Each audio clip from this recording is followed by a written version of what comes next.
In a quiet village cradled by silver-capped mountains and whispering pine forests, there lived a tailor unlike any other.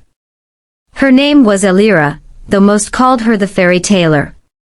Her shop was a quaint stone cottage tucked behind an ivy-covered arch, where time seemed to slow and dreams stirred in the air like wood smoke. Elira was gifted, not just in the ordinary sense but truly, wondrously gifted. Her fingers danced with the grace of falling snowflakes, and the clothes she created shimmered with an almost invisible magic. They didn't sparkle or glow.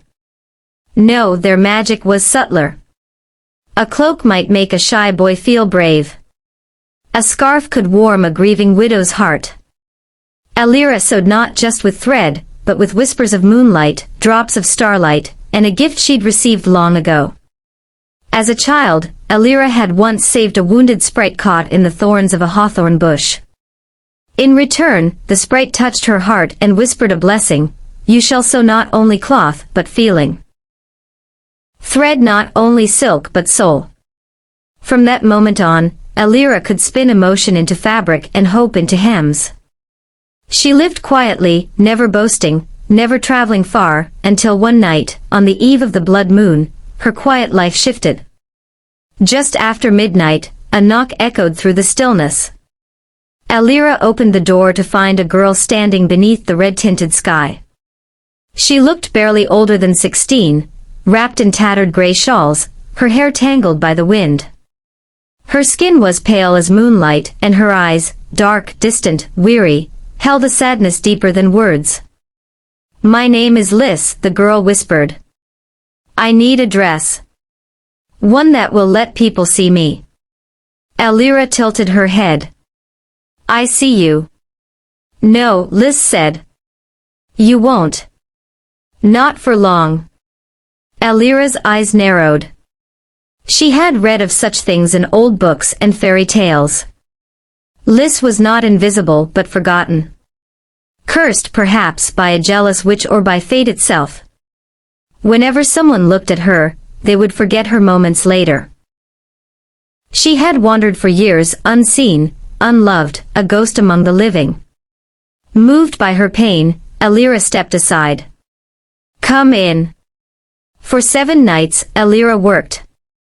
She gathered thread spun from comet light, dyed silk in the silver mist that rose from the forest each dawn.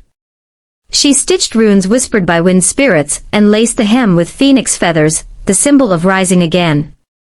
The dress took form slowly, deep midnight blue, with embroidery that shimmered faintly like a dream half-remembered. It was elegant but not gaudy. Powerful but gentle.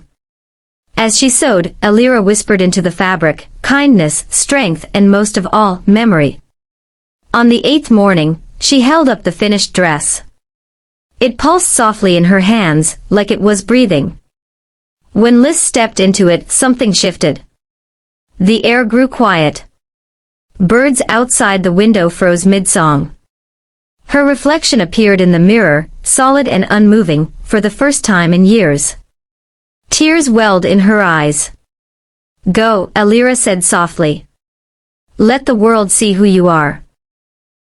When Liz walked into the village square that morning, people turned to look, and did not look away. A baker dropped his basket. A child tugged at her mother's sleeve and pointed. "She's real," the villagers whispered. Was she always here? More than seen, Liz was remembered. Over the weeks that followed, Liz bloomed like spring from winter's hold.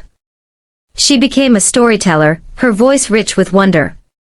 She taught children the names of forgotten stars, sang lullabies no one knew they remembered, and planted herbs in the market square that hadn't grown there in years. People didn't just remember Liz, they loved her. The enchantment in the dress didn't make her beautiful or important. It simply allowed her truth to be seen, that beneath the tattered shawls had always been someone brave, kind, and quietly extraordinary. As for Elira, she refused to make another enchanted dress. She didn't need to. Word of the fairy tailor's miracle spread far and wide. Travelers came seeking dresses to make them wise, cloaks to make them noble. Elira welcomed them with tea and stories but always said no. For magic, she believed, was not to be worn like jewelry. It was to be used when truly needed. Liz visited often.